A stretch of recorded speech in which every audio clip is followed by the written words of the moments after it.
a lot of women nowadays are saying that they don't need a man. And to a degree, I understand because this inherently was about, becoming independent, learning how to be self sufficient, learning how to build your self efficacy, your self determination for yourself, right?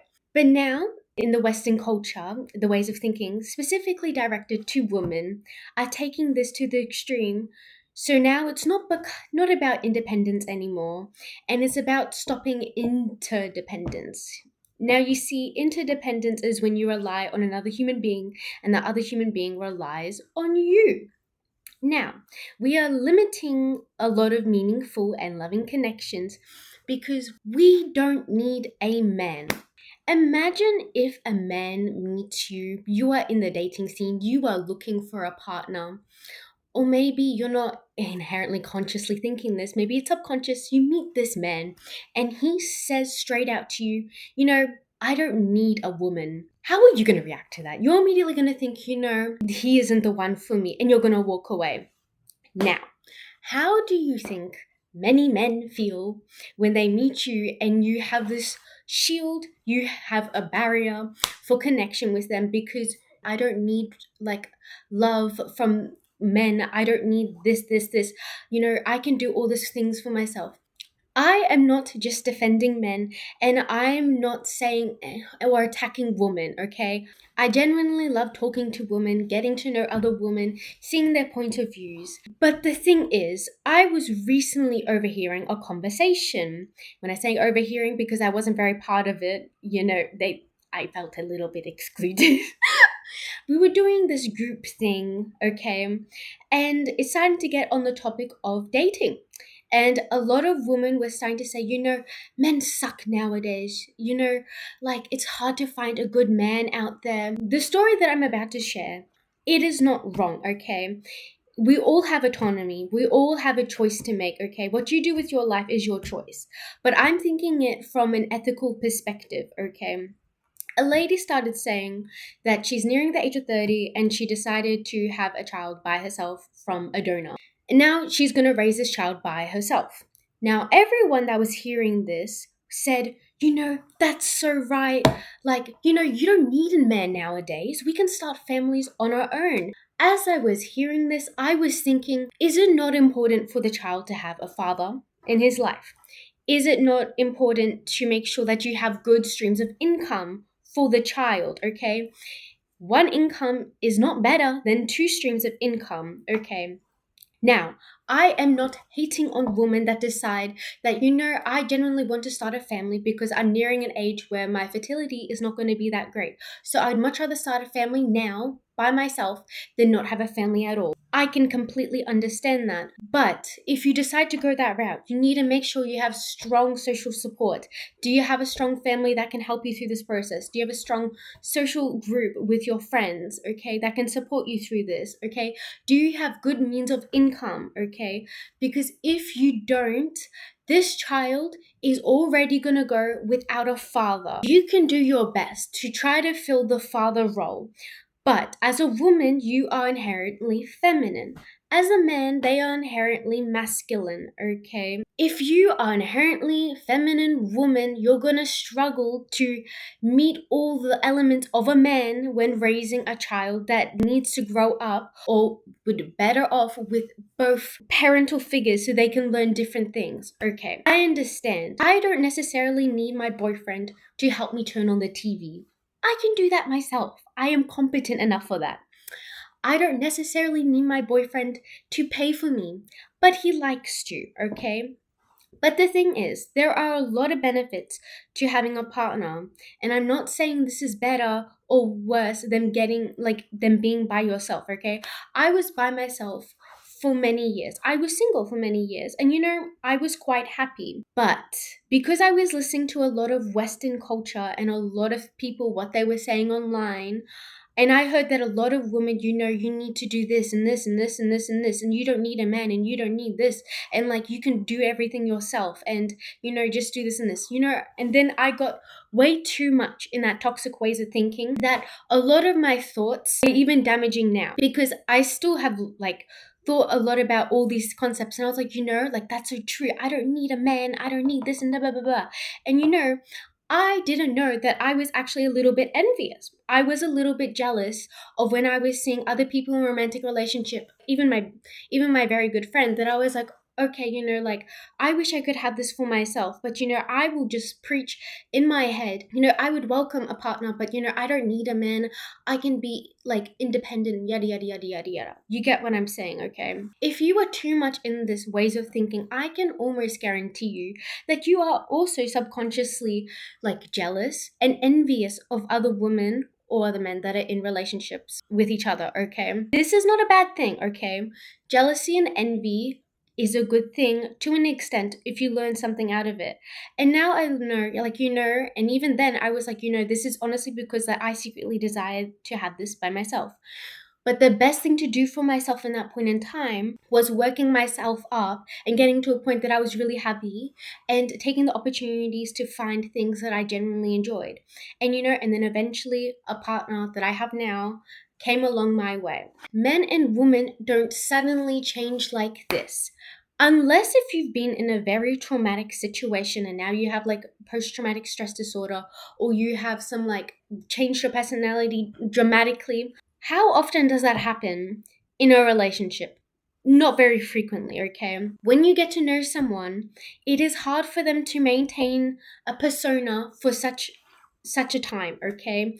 You are eventually going to figure out who that person is, okay, through small things that they do. I grew up, and I have to be so careful what I say. I grew up with the thinking that, as soon as you get married to someone, they could very easily change. And you know how scary that was for me as a child. I was so scared to talk to men because of this, like they're inherently like mean and evil. They can suddenly change like this at a snap of a moment. But no, okay? If someone does something, that's who they are. I don't care if they're drunk. I don't care if they are on drugs. If they could do that while on a substance, they can easily do that when they're sober. And if you are in denial of this, you're only setting yourself up for failure, because you will deal with this for years and years and years and years because you don't want to come to terms of reality. Don't do that, okay? Going back to the thing that I said at the start of the story that I heard, okay? And again, I'm all for autonomy. You can do what you want with your life, all right? If maybe that's what's best for her. Maybe she has a good income. Maybe she has people that can help her, like support the child when he needs to learn, or she needs to learn certain things. Okay, I'm not saying it's a bad thing, but if you are in a relationship that is toxic, okay, and you still choose to have children, you are not only putting yourself at a disadvantage, but so is the child going to be at a disadvantage, all right? Because if that partner is abusive to you, that partner is also going to be rude to your child. I do not care what this person has done for you. If he is abusive to you, he will be abusive to your child. Get out of that situation, and you would much rather have a child and keep that child with you and get away from that partner. It is not the better health of the child, okay? I've heard so many times that people stay in relationships because it was the betterment of the child. We just did what we did was best to make sure that that child had a mother and a father. Yeah, okay.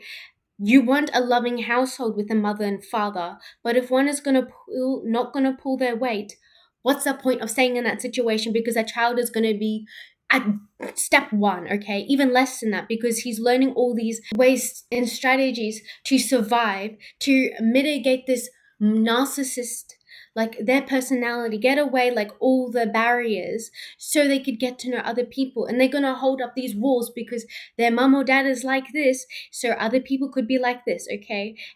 And they could project on other people how they're feeling on the inside, okay? And that refers to the point that I was saying before of staying in a relationship that is unhealthy. You can't shut yourself out from other people, okay? Just because you want to maintain who you are as a person, okay? You are literally stopping a connection that could be there. A lot of people, and this is very prominent in the dating scene that I've seen, that people will easily get rid of people because of small icks, okay? Like, I don't know, they like tomato sauce, or, they like this and this, and I just saw it as a red flag, okay? And it's been taken to the extreme because we genuinely believe that we don't need other people because we have ourselves, all right? Instead of what it used to be years and years ago, where we learn to accept people's flaws and we work through with them with this. This is very different from people being toxic. I'm talking about normal, everyday people that have a flaw, because we all have flaws, all right? But we work through that if we truly love them and we want to be in a relationship with them, all right? Now, if you are purposely limiting these connections with other people, and like I said before, all right, you are holding up a barrier not only for men, but also for women, okay? Because if you're seeing these women or men having successful relationships, and I think every bit inside me that I did not be rude to other people when I saw that they were in a relationship and I was genuinely happy for them. Of course I was hurt, but there's going to be a point that you're going to be like, okay, well, like, yada, yada, yada, yada, yada, yada, just to make yourself feel better because you're actually insecure on the inside. And just because in your mind you think this person is weak because they are having a healthy relationship, that is not right. Okay. Now, I understand that some people could literally do this because it's a defense mechanism because they've been severely hurt in the past. Working through trauma or something that you've been through, maybe neglected or abused when you were growing up, that is very difficult, and people literally carry that on even when they're adults. Even if they still work on it today, I even know people around me that are still struggling with severe abuse when they were younger, and now they just have personality traits because they've learned to deal with it over time, and now they respond to things differently as a defense mechanism to protect themselves and protect their inner child, right? I understand that, but you cannot stop yourselves from seeking love. And I'm not just talking about romantic love, but I'm talking about people, your family, your friends, okay? And there's even romantic love too, all right? Stop limiting these connections. I also understand that, yes, there are many women and there are many men that have a lot of traits and ways of thinking, and how they act or whatever is not right, okay? And people like to say, oh, it's so difficult to find a good man. It's so difficult, okay? Now, I understand it's not difficult to find a man or woman, but it's difficult to find a good partner, okay? It takes trial and error, but if you just make sure they have the best values, best morals that align with yours, you're gonna be great together if you have the same personality or similar personalities as well. But also, if you are blaming the environment, not the environment, but the people within the environment, you are also part of the problem as well, okay? Because I'm thinking at the mindset, okay, if I am wanting to learn how to get into a relationship, how to find a partner, I'm not going to go to clubs, I'm not going to go to parties, but I'm going to go to a library to find someone that has a similar interest as me. I'm also going to join a sport where I can interact with not only females, but also males as well. That is in my field. I'm going to go in a work field that have people with similar mindset as me, okay? There are so many things you can do. You can go to a cafe, all right? You can go to the movie, all right? You don't have to just go and get drunk and do drugs and whatever to find a partner because it's not cool. Thank you so much for watching. I hope you liked what I said.